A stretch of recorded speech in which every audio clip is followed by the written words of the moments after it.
Alright, so last we left off at the chapter How I Came to Life. We're going to continue reading this book, Wonder, and we're going to start off with the chapter Christopher's House. So, you guys might remember Christopher being one of August's friend previously, and before we start this, I would like you guys to take just a short time for you guys to think about August. Why do you think August can be seen as different by other people? Why do you think he himself said that other people always gives him the glares, the looks, the mean looks, and not only that, but a lot of people just treat him differently. I'm going to give you guys just a short time. Just think about it, and if you have an answer, if you have an idea, or if you remember something, then go ahead and write it down.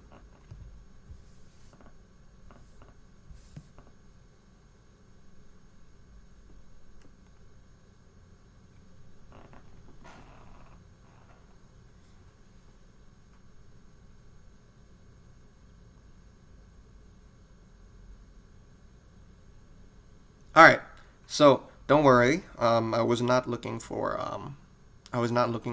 a long answer, just looking to refresh your mind a bit. Alright, so we're going to start at Christopher's house. I was really bummed when Christopher moved away 3 years ago. We were both around 7 then. We used to spend hours playing with our Star Wars action figures and dueling with our lightsabers. I miss that. Last spring, we drove over to Christopher's house in Bridgeport. Me and Christopher were looking for snacks in the kitchen, and I heard Mom talking to Lisa, Christopher's mom, about my going to school in the fall. I had never, ever heard her mention school before. "What are you talking about?" I said. Mom looked surprised, like she hadn't meant for me to hear that. "You should tell him what you've been thinking, Isabel," Dad said. He was on the other side of the living room talking to Christopher's dad. "We should talk about this later," said Mom. "No, I want to know what you were talking about," I answered. "Don't you think you're ready for school, Augie?" Mom said. "No," I said. "I don't either," said Dad. "Then that's it, case closed," I said, shrugging, and I sat in her lap like I was a baby. "I just think you need to learn more than I could teach you," Mom said. "I mean, come on, Augie. You know how bad I am at fractions." "What school?" I said. I already felt like crying. "Beecher Prep, right by us." "Wow, that's a great school, Augie," said Lisa, patting my knee. "Why not VS school?" I said. "That's too big," Mom answered. "I don't think that would be a good fit for you." "I don't want to," I said. I admit I made my voice sound a little babyish.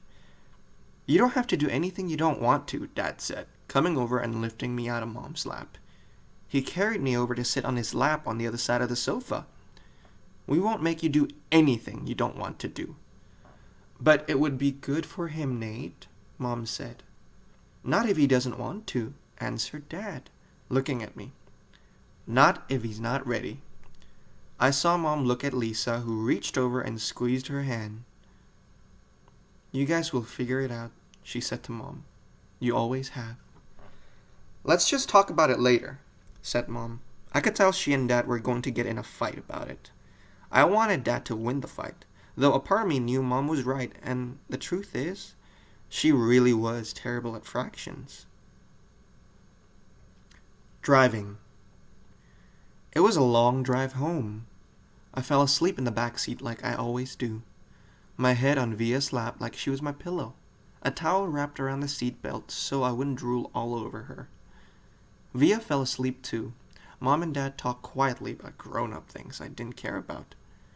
I don't know how long I was sleeping, but when I woke up, there was a full moon outside the car window. It was a purple night, and we were driving on a highway full of cars. And then I heard Mom and Dad talking about me. "We can't keep protecting him," Mom whispered to Dad, who was driving. "We can't just pretend he's going to wake up tomorrow and this isn't going to be his reality, because it is, Nate. and we have to help him learn to deal with it. We can't just keep avoiding situations like that. So sending him off to middle school like a lamb to the slaughter? Dad answered, angrily, but he didn't even finish his sentence before he saw me in the mirror looking up. What's a lamb to the slaughter? I asked, sleepily. Go back to sleep, Augie, Dad said softly. Everyone will stare at me at school, I said, suddenly crying. Honey, Mom said. She turned around in the front seat and put her hand on my hand. You know, if you don't want to do this, you don't have to. But we spoke to the principal there and told him about you, and he really wants to meet you. What did you tell him about me? How funny you are, and how kind and smart. When I told him you read Dragon Rider when you were 6, he was like, wow, I must meet this kid. Did you tell him anything else? I said. Mom smiled at me. Her smile kind of hugged me. I told him about all your surgeries and how brave you are, she said. So he knows what I look like? I asked. Well, we brought pictures from last summer in Montauk, Dad said. We showed him pictures of the whole family and the great shot of you holding that flounder on the boat. You were there too. I have to admit I felt a little disappointed that he was a part of this. We both talked to him. Yes, Dad said. He's a really nice man. You would like him, Mom added. Suddenly, it felt like they were on the same side. Wait, so when did you meet him? I said. He took us on a tour of the school last year, said Mom. Last year? I said. So you've been thinking about this for a whole year and you didn't tell me? We didn't know if you'd even get in, Augie, answered Mom. It's a very hard school to get into. There's a whole admissions process. I didn't see the point in telling you and having you get all worked out about it unnecessarily. But you're right, Augie. We should have told you when we found out last month that you got in, said Dad. In hindsight, sighed Mom. Yes, I guess. Did that lady who came to the house that time have something to do with this? I said. The one that gave me the test? Yes, actually, said Mom, looking guilty. Yes. You told me it was an IQ test, I said. I know, well, that was a white lie, she answered. It was a test you needed to take to get into the school. You did very well on it, by the way. So you lied, I said. A white lie, but yes, sorry, she said, trying to smile, but when I didn't smile back, she turned around in her seat and faced forward. What's a lamb to the slaughter? I said. Mom sighed and gave Daddy a look. I shouldn't have said that, Dad said, looking at me in the rearview mirror. It's not true. Here's the thing. Mommy and I love you so much, we want to protect you any way we can. It's just, sometimes we want to do it in different ways. I don't want to go to school, I answered, folding my arms. It would be good for you, Augie, said Mom. Maybe I'll go next year, I answered, looking at the window. This year would be better, Augie, said Mom. You know why? Because you'll be going into 5th grade, and that's the first year of middle school for everyone. You won't be the only new kid. I'll be the only kid who looks like me, I said. I'm not going to say it won't be a big challenge for you, because you know better than that, she answered. But it'll be good for you, Augie. You'll make lots of friends, and you'll learn new things you'd never learn with me. She turned in her seat again and looked at me. When we took the tour, you know what they had in their science lab? A little baby chick that was just hatching out of its egg. It was so cute. Augie, it actually kind of reminded of you. It reminded me of you when you were a little baby, with those big brown eyes of yours. I usually love when they talk about when I was a baby. Sometimes I want to curl up into a little tiny ball and let them hug me and kiss me all over. I miss being a baby, not knowing stuff, but I wasn't in the mood for that for now. I don't want to go, I said. How about this? You can at least meet Mr. Tushman before making up your mind, Mom asked. Mr. Tushman? I said. He's the principal, answered Mom. Mr. Tushman, I repeated. I know, right? Dad answered, smiling and looking at me in the rearview mirror. Can you believe that name, Augie? I mean, who on earth would ever agree to have a name like Mr. Tushman? I smiled, even though I didn't want to let them see me smile. Dad was the one person in the world who could make me laugh no matter how much I didn't want to laugh. Dad always made everyone laugh. Augie, you know you should go to that school just so you can hear his name said over the loudspeaker, Dad said excitedly. Can you imagine how funny that would be? Hello, paging Mr. Tushman. Hello, paging Mr. Tushman. He was using a fake high old lady voice. Hi, Mr. Tushman. I see you're running a little behind today. Did your car get rear-ended again? What a bum rap. I started laughing, not even because I thought he was being that funny, but because I wasn't in the mood to stay mad anymore. It could be worse, though, Dad continued in his normal voice. Mommy and I had a professor in college called Miss Butt. Mom was laughing now, too. Is that for real? I said.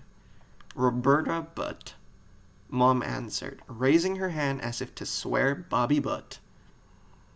She had huge cheeks, said Dad. Nate, said Mom. What? She had big cheeks is all I'm saying. Mom laughed and shook her head at the same time. Hey, I know, said Dad excitedly. Let's fix them up on a blind date. Can you imagine Miss Butt meet Mr. Tushman? Mr. Tushman, here's Miss Butt. They could get married and have a bunch of little tushies. Poor Mr. Tushman, answered Mom, shaking her head. Augie hasn't even met the man yet, Nate. Who's Mr. Tushman? Via said groggily. She had just woken up. He's the principal of my new school, I answered.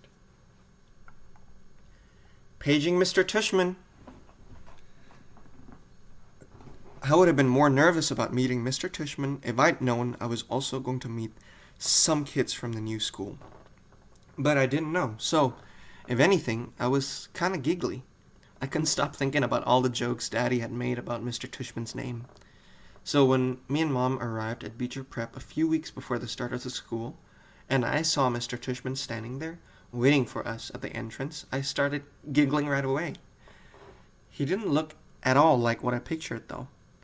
I guess I thought he would have a huge butt. But he didn't. In fact, he was a pretty normal guy. Tall and thin, old, but not really old. He seemed nice. He shook my mom's hand first. Hi, Mr. Tushman. It's so nice to see you again, said Mom. This is my son, August. Mr. Tushman looked right at me and smiled and nodded. He put his hand out for me to shake. Hi, August, he said, totally normally. It's a pleasure to meet you. Hi, I mumbled, dropping my hands into his hand while I looked down at his feet. He was wearing red Adidas. So, he said, kneeling down in front of me so I couldn't look at his sneakers but had to look at his face. Your mom and dad had told me a lot about you. Like, what have they told you? I asked. Sorry? Honey, you have to speak up, said Mom. Like what? I asked, trying not to mumble. I admit I have a bad habit of mumbling. Well, that you like to read, said Mr. Tushman, and that you're a great artist. He had blue eyes with eyelashes. And you're into science, right? Mm-hmm, I said, nodding. We have a couple of great science electives at Beecher, he said. Maybe you'll take one of them. Uh-huh, I said, though I had no idea what an elective was. So, are you ready to take a tour? You mean we're doing that now? I said. Did you think we were going to the movies? He answered, smiling as he stood up. You didn't tell me we were taking a tour, I said to Mom in my accusing voice. Augie, she started to say. It'll be fine, August, said Mr. Tushman, holding his hand out to me. I promise. I think he wanted me to take his hand, but I took Mom's instead. He smiled and started walking toward the entrance. Mommy gave my hand a little squeeze, though I don't know if it was an I love you squeeze or an I'm sorry squeeze. Probably a little bit of both. The only school I'd ever been inside before was Via's, when I went with Mom and Dad to watch Via sing in spring concerts and stuff like that. This school was very different. It was smaller. It smelled like a hospital. Alright, so that concludes our reading session for now. And we're going to continue off with the chapter Nice Mrs. Garcia next.